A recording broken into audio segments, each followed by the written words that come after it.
নমস্কার বন্ধুরা, আশা করি আপনারা সবাই ভালো আছেন। আপনাদের সবার ভালোবাসা নিয়ে আমরা দুজন আজকে চলে এসেছি শাকিন শাড়িশুড়ি নাটকের। আমরা দেখছিলাম হচ্ছে 52 গিয়ে পর্ব 52 থেকে। থেকে 56 এপিসোড। কালকে কিছুটা দিয়েছিলাম প্রথম এপিসোডটা, 52 এপিসোড। আর আপনারা তো দেখেছেন অলরেডি, কিন্তু মান্নানের বিয়ে প্রায় ভেঙেই যাচ্ছে, কারণ কি সে ইয়েকে খুঁজে পাওয়া যাচ্ছে না। তো ওদিকে জাপান ডাক্তারও কিন্তু মোটামুটি মাঠে নেমে পড়েছে যাতে কিভাবে এদেরকে ইয়ে করা যায়।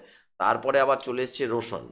এখন কি ঘটনা ঘটবে? রোশনের ক্যারেক্টারটা কিন্তু খুব মারাত্মক হতে চলেছে এই কারণে, কারণ ও কিন্তু চাইছে যে মন্ডল সাহেবের যে দুজন সাগরেদ আছে তাদেরকে মন্ডল সাহেব যে ভুল বুঝিয়ে রেখেছে সেটাও বলতে চাইছে, কিন্তু যারা দুজন মন্ডল সাহেবের সাগরেদ তারা কিন্তু এটা বুঝতে চাইছে না। তো যাই হোক, তো মোটের উপর কিন্তু নাটকটা মারাত্মকভাবে আর জমে গেছে। সবচেয়ে বড় কথা হচ্ছে বন্ধুরা, সেটা হচ্ছে গিয়ে যে নাটকের যারা চরিত্র আছে প্রত্যেকটা চরিত্র কিন্তু সবাই প্রত্যেকেই কিন্তু খুব ভালো অভিনয় করছে। একদম। আর প্রত্যেকবারের মতো আমাদের কিন্তু অরিজিনাল লিঙ্ক কিন্তু ডিসক্রিপশন বক্সে দেওয়া থাকবে, চাইলে আপনারা সেখান থেকে চেক আউট করে নিতে পারেন। তো চলুন বন্ধুরা, দেখে নিই। জানো রে তোর দুলাভাই আমার কাছে ঘুরতে আসে। শালা মুজার কথা আমার সামনে কইল না তো। রুসাই যে বলে দিয়েছে রে, কেলো খাবে তো। দুলাভাই আমার কি কয়েছে জানো? দুলাভাই কয়েছে তোমার সাথে আমাকে বিয়ে দিয়ে দিবি, সেজন্য নাকি তার টাকা দেওয়া লাগবে। টাকা দেওয়া লাগবে না। এটা এটা কাম করবে বেকা কলি। কি করা লাগবে কো? আমি তোমার জন্য সব করে পারবো। হ্যাঁ করবে বেরি। হাসুকে একটা শর্মা বের করেছিলাম তাই পারো নাই, লম্বা লম্বা কথা করছো। পুরান কথা থাক, এখন কি করা লাগবে সেটা কো। শেফালি হারায় গেলেও তার বানানো মলম দিয়ে এটা তোমার কাছে নেই। তা তো দুই সাইডে আছেই মনে কর। শালা মুজার চোখে একটু মলম ঘুষে দিবে পারবে। কি করছো রিতন? আমি যদি দুলাভাইয়ের চোখে মলম লাগাতে হেনা পা আমার জীবনে দেখতে পারবে নাকি তোমার বাড়ির উপর কোনোদিন যাবে দিবে? আমার চেয়ে তো হেনা পাই আমি বড় হয়ে গেলাম, তাই না? কথাটা যেন মনে থাকে কাকলি। খুব তো করছিলে যে আমি যেটা করবো সেটাই তুমি করবে। তুমি সব কি কথা করছো রিতন? আমি তো কিছুই বুঝতে পারতেছি না। আচ্ছা ঠিক আছে, ঠিক আছে, আমি তোমার কথা মানে নিলাম। আমি দুলাভাইয়ের চোখে মলম লাগাই দেবো। তাহলে তুমি কম, তুমি আমাকে বিয়ে করবে? শালা সুযোগ পালি খালি বিয়ের কথা কও, তাই না? যাও না কা মুজা ঘুষ দিয়ে দেখো বিয়ে দেয় কিনা।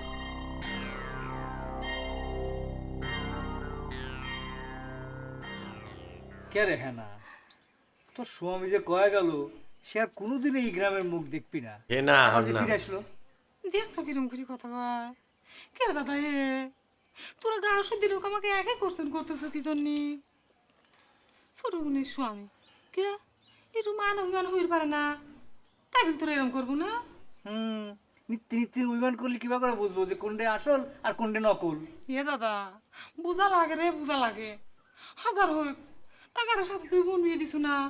আচ্ছা অবধি তুমি ক দেখো, তাহলে এবার লোকের কাছে জামাই হয় একটু আদর যত্ন আশা করা কি ভুল কর?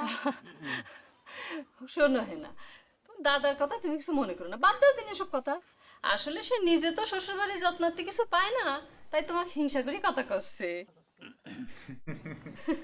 দি শোনো, দাদার কথা কি কব? আমার রুইতন আছে না, হয় সেই দুলি ভাই সম্পর্কে যে সব খারাপ খারাপ কথা কয়। আচ্ছা ওদি তুমি কও, তারই আমার স্বামী সম্পর্কে মানুষের মুখে খারাপ কথা শুনতে আমার খারাপ লাগে না? কে রে হ্যাঁ না, তোর জামাই মুজা কি কাজ কাম কিছু করে রে নাকি আগের মধ্যে ফুটেনি করে বেড়ায়? এই, ফুটানি করে বেড়ায়, এ হচ্ছে এটা নে কিরম ওকে। কথা? কাম কাজ কিছু না করলে পরে বউ ভাত দেয় কিবা করে? হ্যাঁ, উনি হয়েছে দুনিয়ার যত কামের মানুষ, আর কেউ কোনো কাম কাজ করে না। আচ্ছা মেয়ে সাওয়ালের কথার মধ্যে তুমি কি কত খবর আছো? যাও যাও এখান থেকে। এই রে, এ চলে এসেছে। কি ডাক কানে যাচ্ছে না? হ্যাঁ, তোমার শিষ্য তো তোমাকে ডাকতেছে, যাও নাকে যাও। শিষ্য?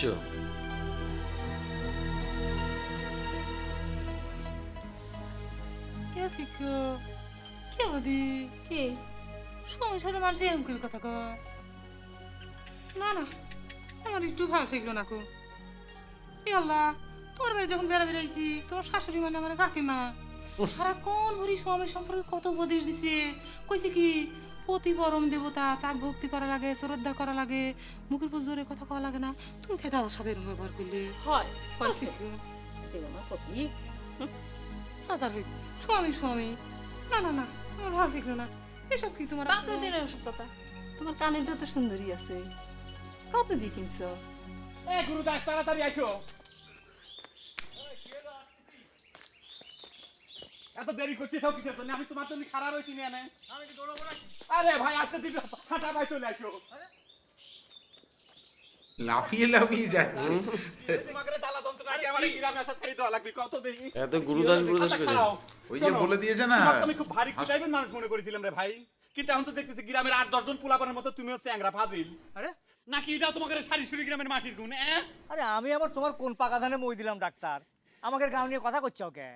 আমাদের গাঁওটা কি আর গায়ের মানুষজন কিরকম সে কথা জানি তো এত বছর যাবত সম্পর্ক রাখিছাও নাকি? খুব অপমানে লাগে কেন, তাই না? চিন্তা করে দেখো তুমি অপমান লাগার মতো কথা কইছাও কিনা। আর তুমি যে কামটা করিছাও তাতে আমার মনে হয় অপমানে লাগে না? আমি আবার কি করেছি? কি করিছাও বুঝতে পারতেছাও না? তোমার কাছে মনের দুঃখে আমি একটা কথা কইলাম, সেই কথাটা তুমি গ্রাম শুনতে মানুষের কাছে রাষ্ট্র করে দিলে কে? কিসের কথা করছাও? ও বুঝিছি, তুমি চোর হবার চাও সেই কথা। আরে বাবা এই কথা আমাদের গায়ে গোপন করার কি আছে? বরং সকলেই জানলি তোমার জন্যই ভালো, কামটা শিখতে সুবিধা হবে। আর এই গায়ে উস্তাদ তো আমি একলা না। থাক, তোমার আর সে কথা কওয়া লাগবে না। আমি জানি যে এই গ্রামে কতগুলো উস্তাদ আছে, কিটা কোন কাম করে। মেলা উস্তাদ তো আবার ফুরা কাটেনিও শিখে বের চাচ্ছে, কিন্তু তোমার উপর আমার এরকম রাগ হচ্ছে গুরুদাস, মনে হচ্ছে তোমাকে ঠাইছে ধরে ফুরা কাটে ছাড়িয়ে দেই, বুঝছো? গেলিয়াম। আরে আমার তো কোনো ফোড়া ওঠে নাই ডাক্তার। আর মানুষের কথা রাগ করলে পরে কি ওই চুরির কাম শিখা যাবি? ওই যে কথাই আছে না, রাগ লজ্জা ভয় তিন থাকতি নয় শোনা। তুমি কি আমার বৃন্দাবন দাসের কবিতা শুনেছ? রাগ লজ্জা হয় না, লজ্জা ঘেন্না ভয় তিন থাকতে না। তুমি কি বৃন্দাবন দাসের কবিতা শোনাচ্ছ? বুঝলে জংশন, এই রে খাই না খাই এতদিন তো ওই সারি শরীর গায়ে আমরা সুখ শান্তিতেই বসবাস করেছি, হ্যাঁ করেছি তো। কিন্তু এখন কি যে দুর্যোগ শুরু হলো, একের পর এক বিপদ। হ্যাঁ, আরো যে কি কপালে লিখে দিছে তা ভগবানই জানে। আচ্ছা, এই মগা সর্দার এবা করে জবানাইটে বসে থাকলে তো চলবে না রে ভাই। হ্যাঁ, এই সমস্যার সমাধান করতে হলে কি কি করা লাগবে তার তো পরামর্শ করা দরকার আছে। আমাদের এসে একবার আমাদের কি করা লাগবে? হ্যাঁ, মিয়া ডাক্তার অন্তত খুঁজে বাইর করা দরকার নাকি? হ্যাঁ, মান্নানের সাথে বিয়ে হবে সেই ভয়ে মেয়ে খোঁজা যাবি না। কেরে ভাই, মান্নানের সাথে মেয়ের বিয়ে হবি কে? আমার ঘরে তো পারতো, ঠিক আছে। কিটা কিটা আবার রঞ্জু? হ্যাঁ, তাহলে আর কথা আসে করতে কি? চলো চলো এখনই যাই। এও পড়েছে ঝামেলায়। হ্যাঁ সে তো অবশ্যই, সবাই সবার জন্য।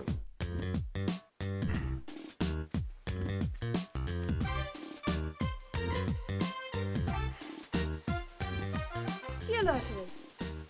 সামনে এসে তাল গাছের মতো এরকম করে খাড়া আছেন কিসের জন্য? কারণ স্টাইলটা মারাত্মক।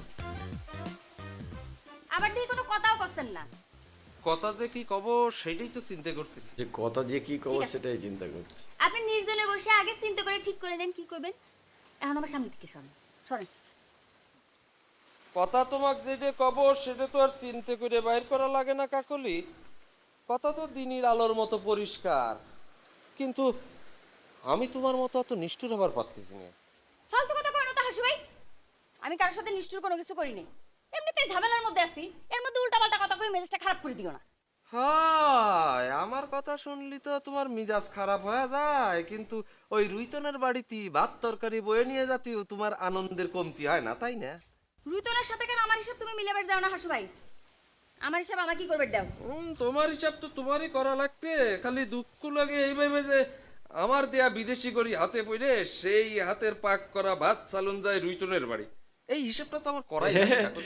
এইবার ওকে একটু আসলে ঘুড়ি উপর দিয়ে তুমি আমাকে খুঁটে দিচ্ছ হাসু ভাই। সি সি সি সি সি সি। তোমার মনটা যে এত ছোট আমি কোনোদিন কল্পনাও করি নাই। ভাবেছিলাম তুমি দেখতে উঁচা লম্বা আছো, তোমার মনটাও উঁচা লম্বা। তোমার মনটা যে এত ছোট আমি কোনোদিন কল্পনাও করি নাই। এটা তোমার ঘুড়ি উপর দিবার গেছিল? হ্যাঁ, এরকম 2-4-10টা করে কাকলে যে কোনো সময় কেনা ক্ষমতা রাখে, বুঝেছাও? ক্ষমতা যে তোমার মেলা আছে সেটা তো দেখাই যাচ্ছে। নালিয়ার এই 1.5 ফুট সাইজ আর 750 টাকা ওজন নিয়ে তুমি আমার মতো 5-6টা চ্যাংড়া ক্লাচা নিয়ে বেরোবার পারো?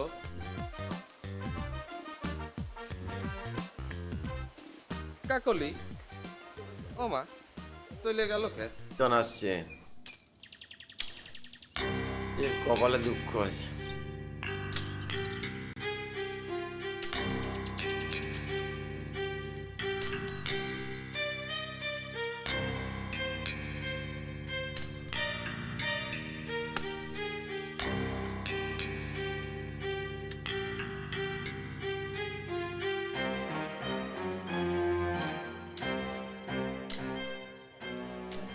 শুনলাম মোজাম্মেল সাহেব ঘটকালির ব্যবসা খুলেছেন। হ্যাঁ খুলতামই হারি, তাতে তোর কোনো অসুবিধা আছে না? না, আমার অসুবিধা হয়েছে। আমি তো আর ঘটকালির দোকান করি না যে আমার বেচা বিক্রি করে দিবে। তো হঠাৎ করে সারি সুরি গায়ে ঘটকালির ব্যবসা খোলার কারণ কি? এই ব্যাগ কিছু তোর তো কারণ খুঁজবে দরকার কি? হ্যাঁ, তাছাড়া তোর চুরির ব্যবসা তো এই কামটা নিশ্চয়ই খারাপ না, কি কস? না, কাম তো পৃথিবীর কোনোটাই খারাপ না, কিন্তু দেখা লাগবে কামটা করতেছে কিটা।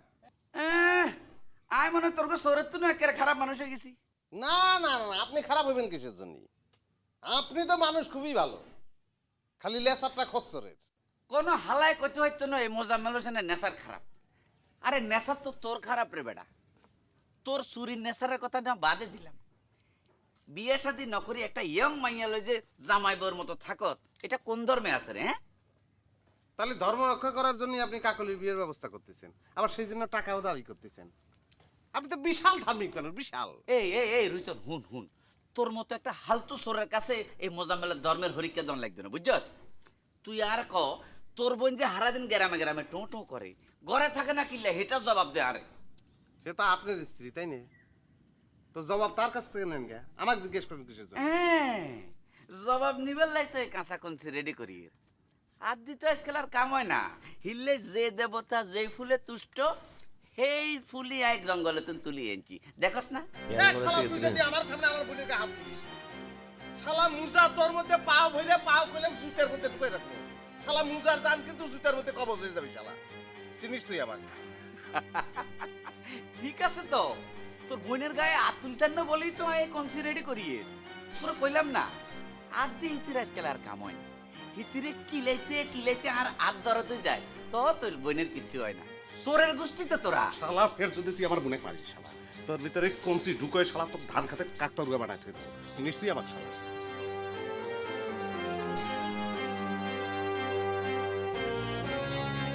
ভালো দিয়েছে।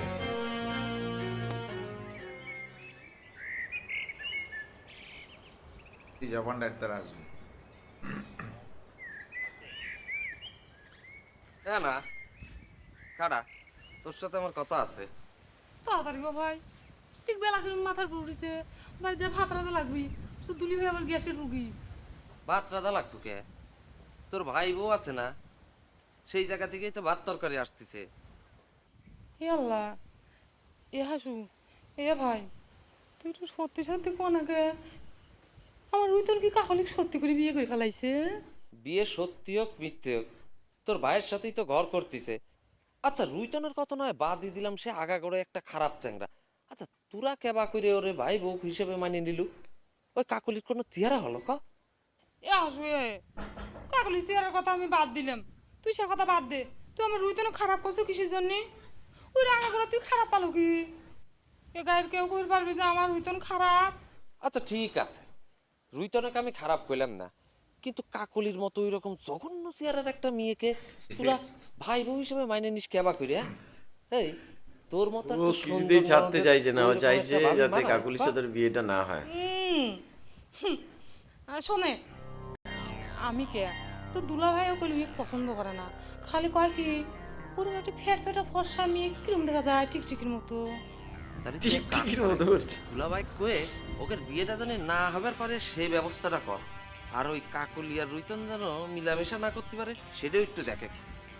কি আমার মাথায় তুই বুদ্ধি আসে নাই ভাই, তুই তো ভালো বুদ্ধি দিছু। আমি আজ কি যা তোর দুলি ভাই কব না, যাই গিয়ে ওই দিয়ে বেলা কোনে গেছে, গ্যাসের রুগী তোর দুলি ভাই কি দিয়ে সহ্য করতে পারতাম। গেলাম, হ্যাঁ বাড়ি পর আসিস তুই। আসপানে শালা রুইতন দেখবা না তোমার আমি। কিরে এইবার এত যে গপ্প দিল যে মগার মায়া নিজের ইচ্ছা মান্নানে বিয়ে করবার চায়? গপ্প হবি কে মন্ডল সাহেব, ঘটনা তো সত্যি। ঘটনা যদি সত্যি হবি তাহলে বিয়ের রাত্রে পাত্রী পলায় করে? এই কোশ্চেনে জবাব বিয়ে যাতে পাত্রী পালাই গেল। মন্ডল সাহেব আপনি কন, তুই যদি এরকম একটা কাম করবু তাহলে পরে তো কাহিনী করার দরকার কি আছিল? ইয়ে কয় নারী জাতি শুলো কলা। এ গোলামে কলার হিসেব পরে হবে নি, আগে তুই সোজা করে কথাটা কত, যে শিপালি একা একা গেছে নাকি তোরে গিরামের আরো কেউ সাথে ছিলি, কথাটা ক। আর কে থাকবে হান্নান ভাই, কাউকে নিয়ে পড়ানোর মতো ঘটনা থাকলেই তো সে স্বইচ্ছায় মান্নান ভাই বিয়ে করতে রাজি হইতো না। এইটা তো একটা টিরিক্স হবে পারে নাকি, কি কর মন্ডল সাহেব? টিরিক্স সারিসুরি গায়ের মানুষ বারবার আমাদের ট্রিক্সের মধ্যে ফালাচ্ছে। সময় সময় আমি নিজেও বুঝে উঠতে পারি না। না না মন্ডল সাহেব, বিশ্বাস করেন এই ঘটনার মধ্যে কোনো টিরিক্স নেই। আরে এই শিফালির কি কোনো অবৈধ সম্পর্ক টম্পর্ক মানে প্রেম টেম আছিল, জানিস কিছু? আমার জানা মতো এরকম কোনো ঘটনা তো নেই মন্ডল সাহেব। ওরে বাবা রে বাবা, সবকিছু তোমার অজানাই হয়ে থাকে। এই কিন্তু মেন ইয়েটা পাকাচ্ছ, যদি বলে দিত ঝামেলা মিটে যেত। ওই শিপালির সাথে কারো প্রেম আছে কিনা তুই কাছে তিন জানে পারিস না।